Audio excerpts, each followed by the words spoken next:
Estos últimos días hubo mucha información dando vuelta en relación a COVID, incluso información falsa que genera alarmas porque dan cuenta de variantes mortales y bueno, y toda una situación que confunde en un contexto en el cual sí se está haciendo hincapié en fortalecer la cobertura con vacunas. Entonces, en el medio de eso hay algo de confusión. Doctor, ¿cómo le va? Buen día. Muy buenos días, muchas gracias por la comunicación.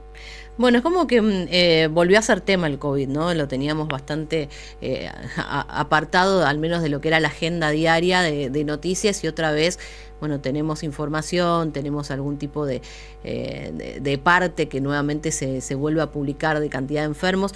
¿Nos puede contar qué está pasando? Bueno, la semana pasada el Ministerio de Salud de la Nación envió una comunicación a todas las provincias con respecto al aumento de la tasa de positividad de COVID-19, ¿no? Durante todo el año siempre estuvo por debajo del 10% y en las últimas 2 semanas se elevó al 16%. Por lo tanto, entonces, ese mensaje importante de que debemos estar atentos a cómo se va desenvolviendo el virus en la Argentina. Pero sin embargo, ¿no? En todas las jurisdicciones, inclusive aquí en Corrientes, es importante ver el número de hospitalizaciones y de muertos por COVID-19, ¿no? Y bueno, el hospital de campaña actualmente no tiene pacientes internados por COVID y no hay muertos, por lo menos en los últimos días. Por lo tanto, estamos en un momento de estabilidad de los casos, y esto nos habla o nos da la idea de que la comunicación debe ser reforzar las campañas de vacunación en todos los grupos de riesgo. ¿El hospital de campaña sigue teniendo preparada toda esa parte que se armó justamente en la pandemia para atender a pacientes respiratorios? Porque el hospital está, digamos, como mutando hacia un hospital general y se hacen otro tipo de prácticas, pero ¿mantiene toda la estructura vinculada a COVID? Sí, sigue teniendo su área de COVID, tanto de clínica médica como de terapia intensiva, dispuesta toda su, no solamente la disponibilidad física, sino también de recursos humanos en el caso de que exista aumento de casos, ¿no? Y requerimiento de internación. Todo un ala de terapia, todo un ala, diríamos, que está dedicada a la terapia y a la clínica médica. Doctor, ¿el hospital de campaña está haciendo chequeos por testeos, digamos? Perdón, no escuché la pregunta. Sí, el hospital de campaña está haciendo los hisopados, digamos, los testeos por COVID. Bueno, la estrategia nacional de COVID-19 tiene que ver con hisopar a los grupos de riesgo, ¿no? Mayores de 65 años, pacientes con comorbilidades y pacientes que tengan enfermedades que debiliten su sistema inmune. Personas sanas, diríamos, deben concurrir a los centros de atención y se hacen el test, diríamos, que se compra en la farmacia, o si tienen indicación de hisoparlo, ¿no? Pero ya no se hacen los testeos masivos habituales que se hacían años anteriores. Ajá, pero pacientes que están dentro de estos cuadros de riesgo, digamos, se lo hace. En la emergencia consultan y se le realiza el testeo de COVID y de influenza. Ajá. ¿Y cómo es el tema de la atención, esa demanda? Es decir, ¿cualquiera va en cualquier momento a la guardia, a la emergencia, o necesita un turno? No, en la emergencia funciona los 7 días de la semana, las 24 horas, y por supuesto la consulta por sintomatología respiratoria de estos grupos de riesgo hace la realización del hisopado, ¿no? Y si tiene criterios de internación, ya permanece en el hospital. Doctor, ¿qué establece hoy el protocolo para el paciente con COVID? Bueno, ya no hay aislamiento, como ustedes saben, ya desde el año pasado a nivel nacional, y ya en Corrientes también la obligatoriedad no del aislamiento. Sí, si un paciente tiene sintomatología, se establece lo que se llama el reposo médico, ¿no? Se establece un reposo por 5 días, pero ya no es obligatorio el aislamiento, ¿no? Y esa versión que estuvo circulando, que ya se calificó como falsa, de una variante súper letal del COVID, ¿es totalmente falso o hay algo de real en cuanto a nuevas variantes que son por ahí más contagiosas, aunque no sean mortales? ¿Qué hay de cierto? Bueno, el sustento científico sí existe, ¿no? Hay 2 variantes de consideración y de preocupación. Una es la 286, que circula en Europa y Estados Unidos, y la F5, que ya la conocemos hace unos meses, que son variantes de la Omicron que tienen muchas mutaciones y que por supuesto siempre la preocupación es de que puedan hacer escape inmunológico, ¿no? O sea, que puedan escapar a la eficacia de las vacunas.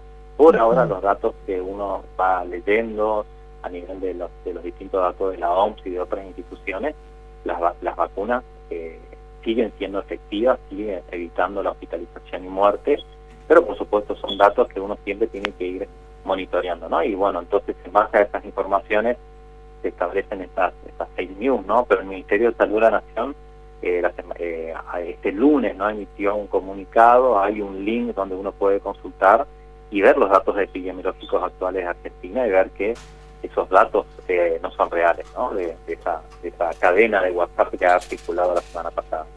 Doctor, a ver, nos ha pasado acá, hablamos entre nosotros, entre los compañeros, nos ha pasado a nosotros, nos ha pasado a familiares y demás, de que por allí las gripes que tenemos, por llamarlo de alguna manera, que tenemos post aparición del COVID, realmente nos han afectado más de lo que nos afectaban antes de la aparición de la enfermedad.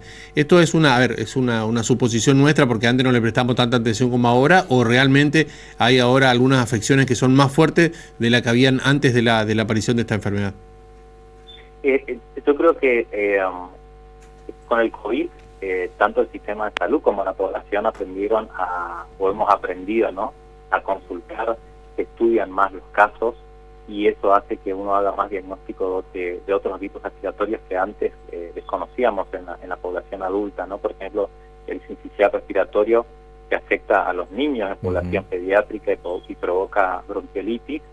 Este año hemos tenido muchos casos en pacientes adultos, inclusive con neumonía por este virus, y esto nos habla, digamos, que a lo largo del tiempo los virus van cambiando sus nichos, van cambiando las poblaciones que van afectando, y también cambiando la sintomatología, ¿no? Pero así como usted dice, ¿no?, uno nota, digamos, ese cambio en los síntomas clínicos de las patologías.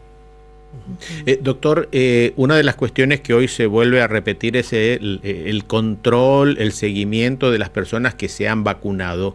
¿Qué es lo recomendable para aquellos que tienen el calendario completo sugerido por la Nación? Creo que 5 dosis es lo máximo que se tiene. ¿Se puede vacunar uno más?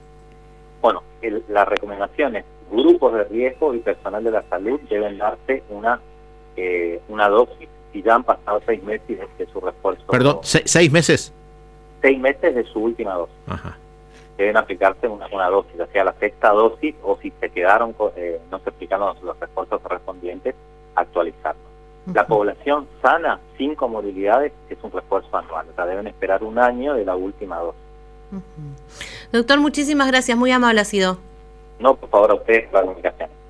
Bueno, está la información precisa, ¿no?, en relación a cuál es la situación actual de COVID. Sí, hay, digamos, una advertencia en el Ministerio de Salud Pública de la Nación ya desde la semana pasada, pero si bien hay más casos, aumentó la positividad, no hay más internados. Claro, con respecto a esto, no solo la Nación, sino que el mundo, ¿no? La Organización Mundial de la Salud detectó que en los últimos 60 días el crecimiento de contagios, en virtud de que estábamos en una especie de meseta y casi retrocediendo, volvió a darse con mucha fuerza, y sobre todo teniendo como referencia que la preocupación vuelve a ser países con una franja etaria mayor que está por ingresar a épocas de frío, Europa en particular, ¿no? Ahí claro, se dieron muchos casos. Bueno, tengo 3 últimas cosas ya para compartir, varias que me llamaron la atención. Ubican la